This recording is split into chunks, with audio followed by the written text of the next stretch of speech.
यहाँ पे अब आप देखेंगे विद्युत मोटर और डीसी जनरेटर के बारे में यहाँ पे हम अध्ययन करेंगे। तो सबसे पहले जो आपका जो डायग्राम बना हुआ है, ये बना हुआ है जनरेटर का। ये जो आपका डायग्राम है ये किसका हो जाएगा? जनरेटर का डायग्राम हो जाएगा। किसका हो जाएगा? जनरेटर का। जनरेटर का डायग्राम है। ऐसी पहचान कैसे हो जाती है? ये आपका लगा होता है, प्रतिरोध लगा होता है, और जो प्रतिरोध का जो संकेत होता है वो किसके साथ उपयोग किया जाता है? जनरेटर के साथ उपयोग किया जाता है। चाहे आपका एसी जनरेटर हो या फिर डीसी जनरेटर हो, संकेत आपको पता होगा, याद होगा। ये संकेत किसका बना हुआ है? प्रतिरोध का बना हुआ है। तो यदि प्रतिरोध लगा होता है तो आप समझ जाएंगे कि वो जो डायग्राम बना हुआ है वो डायग्राम बना हुआ है जनरेटर का। अब हो सकता है वो एसी जनरेटर हो या डीसी जनरेटर हो, और यदि प्रतिरोध की जगह बैटरी और कुंजी लगा दी जाती है तो जो डायग्राम होता है वो हो जाता है हमारा विद्युत मोटर का हो जाता है। किसका हो जाता है? विद्युत मोटर का हो जाता है। तो यहाँ पे आप देखेंगे सबसे पहले हमें परिभाषा देखनी है, क्योंकि यहाँ पे हम जो परिभाषा देखेंगे ये आपकी हो जाएगी एसी डायनेमो की। तो सबसे पहले यहाँ पे आप देखेंगे परिभाषा किसकी? डायनेमो की। हमें पहले ये समझना है कि डायनेमो है क्या और ये कितने प्रकार के होते हैं। पहले हम डायनेमो की परिभाषा देखेंगे, फिर इनके क्या देखेंगे? प्रकार। तो ऐसा विद्युत संयंत्र जिसके द्वारा यांत्रिक ऊर्जा, यानी पहले डायनेमो को चलाया जाता है। जब चलाते हैं तो जो ऊर्जा होती है उस ऊर्जा को आप क्या कहेंगे? यांत्रिक ऊर्जा कहेंगे। और जो यांत्रिक ऊर्जा होती है वो आपकी किस में परिवर्तित हो जाती है? विद्युत ऊर्जा में परिवर्तित हो जाती है। किस में हो जाती है? विद्युत ऊर्जा में।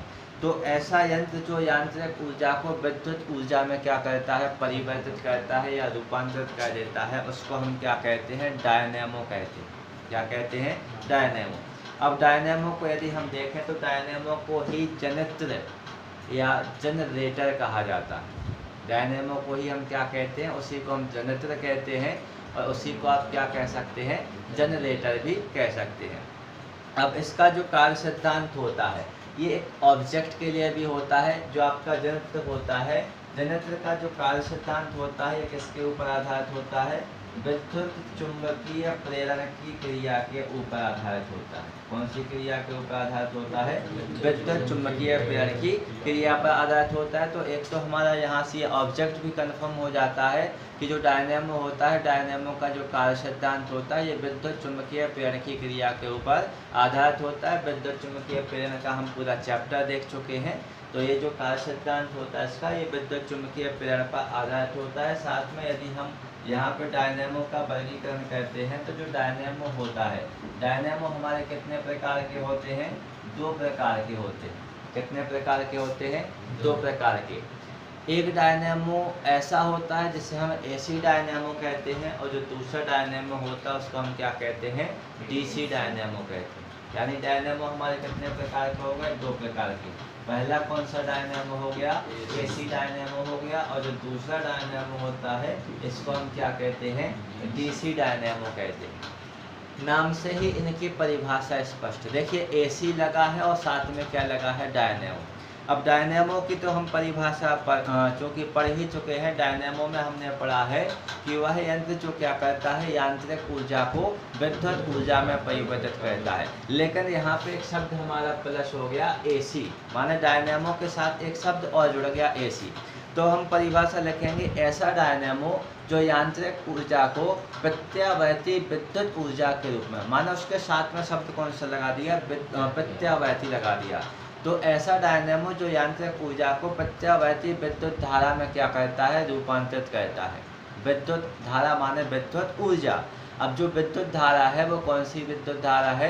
प्रत्यावर्ती विद्युत धारा है। तो ऐसा यंत्र या ऐसा डायनेमो जो क्या करता है? यांत्रिक ऊर्जा को प्रत्यावर्ती विद्युत धारा के रूप में क्या करता है? रूपांतरित करता है या परिवर्तित करता है। तो उसको हम क्या कहते हैं? प्रत्यावर्ती डायनेमो या एसी डायनेमो कहते हैं। सेम डेफिनेशन हो जाएगी हमारी डीसी डायनेमो की। डीसी डायनेमो की आपकी परिभाषा बनेगी ऐसा डायनेमो जो यांत्रिक ऊर्जा को पृष्ठ धारा के रूप में परिवर्तित करता है। किसके रूप में परिवर्तित करता है? पृष्ठ धारा के रूप में परिवर्तित करता है। इस प्रकार के डायनेमो को हम क्या कहते हैं? डीसी डायनेमो कहते हैं। ये तो हो जाती है हमारी दोनों डायनेमो की परिभाषा। अब इसके बाद हमें देखना है इसका जो सिद्धांत होता है, तो ये तो एक ऑब्जेक्ट भी यहाँ से हमारा कन्फर्म होता है। तो सिद्धांत में हम सीधा यदि देखना चाहें तो आप सीधा कह सकते हैं कि जो डायनेमो होता है, डायनेमो का जो कार्य सिद्धांत होता है, ये विद्युत चुम्बकीय प्रेरण की क्रिया पर कैसा होता है? आधारित होता है। किसके ऊपर डिपेंड होता है? विद्युत चुम्बकीय प्रेरण की क्रिया के ऊपर आधारित होता है। अब चूँकि हम यहाँ पर दो प्रकार के डायनेमो को देख चुके हैं, एक एसी डायनेमो और एक डीसी डायनेमो। तो सबसे पहले हम किसको देखेंगे? एसी डायनेमो को देखेंगे। तो जैसा कि आप यहाँ पर देख सकते हैं, ये जो डायग्राम आपको दिखाई दे रहा है, ये डायग्राम किसका हो जाएगा? एसी डायनेमो का हो जाएगा। किसका हो जाएगा? AC dynamo. एसी जनरेटर लिखा हुआ है, यानी क्या हो गया आपका? एसी डायनेमो का डायग्राम हो जाएगा। अब एसी डायनेमो को यदि आप देखें तो परिभाषा हम पहले ही देख चुके हैं। ऐसा डायनेमो जो यांत्रिक ऊर्जा को प्रत्यावर्ती धारा के रूप में या प्रत्यावर्ती विद्युत धारा के रूप में परिवर्तित कर देता है, तो इस प्रकार के डायनेमो को हम क्या कहते हैं? एसी डायनेमो कहते हैं। इसके बाद हमें क्या देखनी है? इसकी रचना देखनी है। रचना देखने के लिए हमें सबसे पहले किसकी आवश्यकता होती है? डायग्राम की आवश्यकता होती है। तो यहाँ पे आप देख सकते हैं, ये आपका डायग्राम हो जाएगा। अब हम देखेंगे डायग्राम यहाँ पे दो पार्ट में होते हैं। पहली स्थिति हमारी डायग्राम में ये रहेगी और दूसरी स्थिति इसमें चेंज हो जाएगी जब बीच में ये तो कुंडली है, कुंडली कैसी हो जाएगी? घूम जाएगी। कुंडली कैसी होगी? घूमेगी। तो दूसरी स्थिति रहेगी। तो पहले हम इसी में देख लेते हैं। रचना में यदि हम देखें तो रचना के यदि हम यहाँ पे भाग देखें तो रचना के यहाँ पे आपको कितने भाग दिखाई देंगे? 4 भाग दिखाई देंगे। पहला जो भाग होता है उसे हम क्या कहते हैं? तो पहला हमारा पार्ट हो जाएगा इसका क्षेत्र चुंबक, इसके साथ में हम क्या लिख देते हैं? NS। ये आपको जो भाग यहाँ पे ये पार्ट दिखाई दे रहा है, ये वाला जो भाग दिखाई दे रहा है, तो आप यहाँ पे देख सकते हैं कि आपका N दिया गया है और ये क्या दिया गया है? S दिया गया है। यानी ये क्या है? हमारा क्षेत्र चुंबक NS है। क्या हो जाएगा? क्षेत्र चुंबक NS है। अब थोड़ी सी यहाँ पे हमें देखनी पड़ती है क्षेत्र चुंबक NS की डेफिनेशन, कि यहाँ पे हमें क्षेत्र चुंबक NS वाले भाग में लिखना क्या है। तो यहाँ पे आप लिखेंगे, यह एक शक्तिशाली नाल चुंबक होता है। शक्तिशाली नाल चुंबक, या फिर ऐसे लिख सकते हैं, यह एक शक्तिशाली क्षेत्र चुंबक NS होता है जिसके ध्रुवखंड अवतल आकार के कटे होते हैं। अवतल आकार माने अवतल के आकार के कटे होते हैं। और यदि इसी क्षेत्र चुंबक NS के मध्य देखा जाए तो ये जो हमारी कुंडली है ABCD, ये कुंडली स्वतंत्रता पूर्वक कैसी होती रहती है? घूमती रहती है। तो क्षेत्र चुंबक में हमें केवल इतना ही लिखना कि यह एक शक्तिशाली नाल चुंबक NS होता है जिसके ध्रुव कैसे कटे होते हैं? अवतलाकार कटे होते हैं। और इसके मध्य जो कुंडली होती है, ये कुंडली स्वतंत्रता पूर्वक घूमती रहती है या फिर गति करती रहती है। ये हमारा कौन सा पार्ट हो जाएगा? पहला पार्ट हो जाएगा, जिसे हम क्या कहते हैं? क्षेत्र चुंबक NS कहते हैं। इसके पश्चात आप यहाँ पर देखेंगे इसका दूसरा भाग। तो दूसरे भाग में यहाँ पे आप क्या लिखेंगे?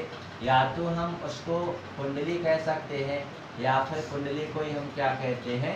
आर्मेचर कहते हैं। और यहाँ पे आप डायग्राम में देख सकते हैं कुंडली या आर्मेचर को किसके द्वारा प्रदर्शित किया गया है?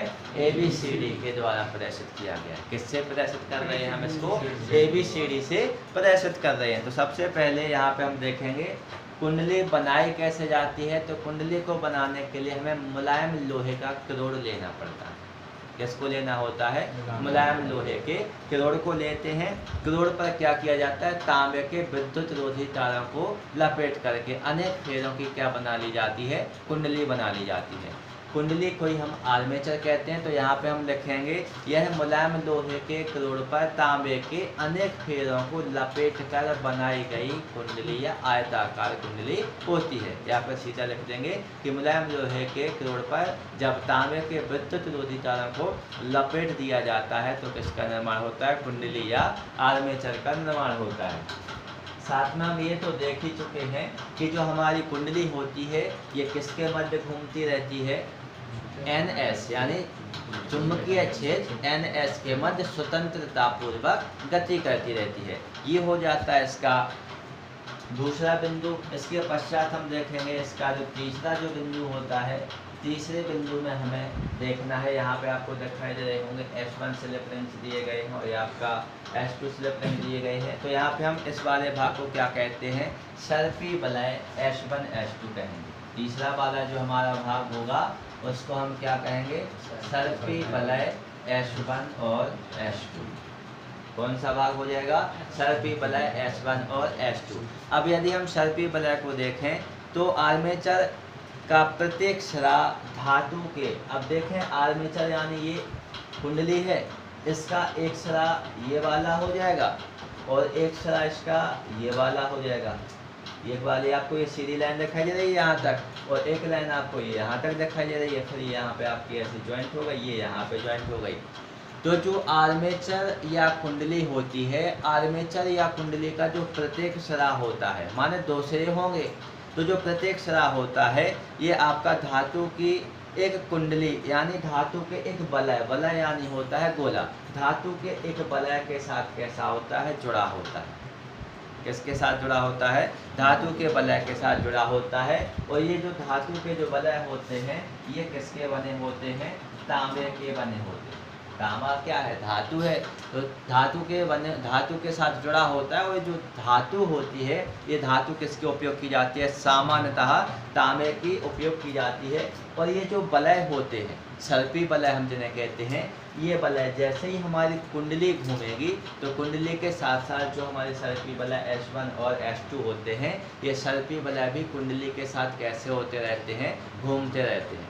माने कुंडली घूमती है, ठीक है, लेकिन भाषा में बताया गया है कि जो कुंडली का प्रत्येक सिरा होता है, ये कुंडली का प्रत्येक सिरा किसके साथ जुड़ा होता है, धातु के एक वलय के साथ जुड़ा होता है, जो सामान्यतः तांबे का क्या किया जाता है, उपयोग किया जाता है। और उसी वलय को हम क्या कहते हैं, सर्पी वलय कहते हैं। अब चूँकि दो उपयोग किए जाते हैं तो एक को हम S1 नाम दे देते हैं और दूसरे को क्या नाम दे देते हैं, S2 नाम दे देते हैं। तो ये अपना तीसरा वाला पार्ट हो जाएगा। अब यहाँ पर चौथा और लास्ट पार्ट जो होता है, यहाँ पे क्या हो जाएगा, कार्बन के ब्रश हो जाएंगे। कौन से ब्रश हो जाएंगे, कार्बन के ब्रश। कार्बन के ब्रश को हम B1 और B2 से क्या कर देंगे, शो कर देंगे। तो जो चौथा भाग होता है इन्हें हम क्या कहते हैं, कार्बन के ब्रश कहते हैं। अब कार्बन के ब्रश में यदि देखा जाए तो कार्बन या धातुओं की पत्ती यहाँ पे हम उपयोग कर सकते हैं। धातु की पत्ती इसलिए उपयोग कर सकते हैं क्योंकि जो धातु होती है वो कैसी होती है, चालक यानी सुचालक होती है, तो उसमें ऐसे होकर के धारा का प्रवाह आसानी से हो जाएगा। तो या तो हम यहाँ पे कार्बन के ले लें या फिर किसके ले लें, धातु के बने ब्रश होते हैं, वो आपके क्या होते हैं, B1 और B2 होते हैं। ये आपको यहाँ पे दिखाई दे रही है, ये चौकोर संरचना दिखाई दे रही है। यही चौकोर संरचना हमारी किसको प्रदर्शित कर रही है, कार्बन के ब्रशों को प्रदर्शित कर रही है। तो इसमें क्या होते हैं, कार्बन या धातु के बने ब्रश B1 और B2 होते हैं। ये सर्पी वलय को देखें, सर्पी वलय एक ये है S1, ये सर्पी वलय इस वाले सिरे के साथ घूमेगा, लेकिन जो B1 है वो B1 अपनी जगह ही स्थिर रहेगा। तो जो कार्बन का जो ब्रश है वो सर्पी वलय को क्या करता रहता है, स्पर्श करता रहता है। क्या करता रहता है, स्पर्श। यानी सर्पी वलय कुंडली के साथ घूमते हैं, लेकिन जो कार्बन का जो ब्रश होता है या फिर दोनों ब्रश होते हैं, कार्बन के जो ब्रश होते हैं ये सर्पी वलय S1 और S2 को क्या करते रहते हैं, स्पर्श। स्थिति कुछ ऐसी होती है, इसको मान लें अपन सर्पी वलय, ये सर्पी वलय घूमेगा, उसके ऊपर टच क्या होता रहेगा, कार्बन का ब्रश होता रहेगा, जिससे उसके माध्यम से धारा का प्रवाह नियमित रूप से बना रहे। तो यहाँ पे आपने देखा कि जो यहाँ पे रचना थी एसी डायनेमो की, एसी डायनेमो में यहाँ पे हमने देखा 4 भाग हमें दिखाई दे रहे थे। एक भाग को हम क्या कह रहे थे, पहला भाग जो हमारा था उसे हम कह रहे थे क्षेत्र चुंबक NS। जो दूसरा भाग जो हमारा था, दूसरे भाग को हम क्या कह रहे थे, दूसरे भाग को हम कह रहे थे कुंडली या आर्मेचर ABCD। और जो तीसरा जो भाग था हमारा, तीसरे भाग को हम क्या कह रहे थे, सर्पी वलय S1 S2। और चौथा भाग क्या था हमारा, कार्बन के ब्रश थे। अब इसके पश्चात यहाँ पे हम सिद्धांत देख ही चुके हैं कि जो डायनेमो होता है ये हमारा किसके सिद्धांत पर काम करता है, विद्युत चुंबकीय प्रेरण के सिद्धांत के ऊपर ये क्या करता है, कार्य करता है। अब हमें इसकी क्या देखनी है, कार्य विधि देखनी है। क्या देखनी है, कार्य विधि। उसी को हम कार्य विधि कहते हैं और कार्य विधि को ही आप क्या कह सकते हैं, क्रिया विधि भी कह सकते हैं। कार्य विधि जो होती है, कार्य विधि माने वो किस प्रकार से कार्य कर रहा है उसको बताना है, वही कार्य करेगा माने उसकी क्या क्रिया होगी, इस कारण उसको हम कार्य विधि भी कहते हैं और कभी कभी हमें क्रिया विधि भी लिखा हुआ मिल जाता है। तो सबसे पहले हमारे डायग्राम की स्थिति ये रहेगी। इसमें आप देखेंगे जब कुंडली ABCD, तो यहाँ पे आप देखेंगे कुंडली, ये आपकी कुंडली बनी हुई है। यहाँ पे आपका ये सारा A हो जाएगा, ये B हो जाएगा, ये C हो जाएगा और ये क्या हो जाएगा, D हो जाएगा। जब कुंडली ABCD को ध्रुवखंड यानी क्षेत्र चुंबक NS, उसके क्या रहेंगे, ध्रुव रहेंगे। ध्रुवखंड NS के मध्य क्या किया जाता है, घुमाया जाता है। क्या किया जाता है, ध्रुवखंड NS के मध्य घुमाया जाता है। दो प्रकार की यहाँ पे दिशाएं उपयोग की जाती हैं, एक दक्षिणावर्त दिशा होती है और एक वामावर्त दिशा होती है। तो ये आप समझ गए होंगे, पहले ही आपको बता दी गई है। तो यहाँ पे हम देखेंगे जब कुंडली ABCD को क्या किया जाता है, ध्रुवखंड NS के मध्य दक्षिणावर्त दिशा में क्या किया जाता है, घुमाया जाता है। कौन सी दिशा में घुमाया जाता है, दक्षिणावर्त दिशा में घुमाया जाता है। यानी ये आपकी ऐसे घूमेगी, ऐसे घूमेगी, यानी यहाँ पे तीर का चिन्ह ये रहेगा और यहाँ पे तीर का चिन्ह ये रहेगा। ऐसी स्थिति में ये घूमेगी। तो जैसे ही हम इसको क्या करते हैं, घुमाते हैं, तो कुंडली से संबंध चुंबकीय फ्लक्स में परिवर्तन होता है। अब चूंकि हम समझ चुके हैं कि जो सिद्धांत होता है, ये सिद्धांत विद्युत चुंबकीय प्रेरण के सिद्धांत पर आधारित होता है।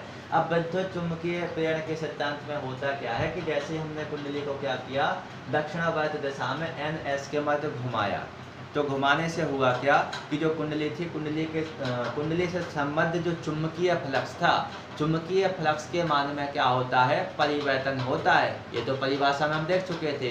और जैसे ही चुंबकीय फ्लक्स के मान में परिवर्तन होता है तो वहाँ पर एक धारा उत्पन्न होती है, जिसे हम क्या कहते हैं, प्रेरित धारा कहते हैं। कौन सी धारा कहते हैं, प्रेरित धारा। माने चुंबकीय फ्लक्स में परिवर्तन होता है जिससे प्रेरित धारा उत्पन्न होती है। कौन सी धारा उत्पन्न होती है, प्रेरित धारा उत्पन्न होती है। अब प्रथम अर्धचक्र में आधा अर्धचक्र यहाँ पे होता है, तो प्रेरित धारा यहाँ पे उत्पन्न हो गई।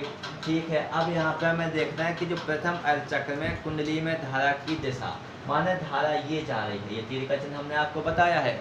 अब प्रथम अर्धचक्र में यदि हम इस कुंडली में धारा की दिशा देखें तो A से होके यहाँ से हम प्रवाहित कर रहे हैं, तो पहले A से जाएगी B पर, B से C पर, C से D पर। तो प्रथम अर्धचक्र में माने पहली बार कुंडली आधी घूमेगी, तो उसको हम क्या कहेंगे, प्रथम अर्धचक्र कहेंगे। प्रथम अर्धचक्र में कुंडली में धारा की दिशा क्या होती है, ABCD होती है। क्या होती है, ABCD होती है। अतः बाह्य प्रतिरोध में ये जो आपका संकेत बना हुआ है, इसको हम क्या लिखेंगे, बाह्य प्रतिरोध यानी कैपिटल R। तो जो बाह्य प्रतिरोध होता है, इस बाह्य प्रतिरोध में जो धारा का जो प्रवाह होता है, ये धारा का प्रवाह है ब्रश। देखो ये हुई B2 लगा हुआ है ब्रश, और ये कौन सा ब्रश लगा हुआ है, B1। और बाह्य प्रतिरोध ये है, धारा प्रवाहित हो रही है ऐसी। तो जो बाह्य प्रतिरोध है, बाह्य प्रतिरोध में धारा ब्रश B2 से आएगी और किसकी हो जाएगी, ब्रश B1 की हो जाएगी।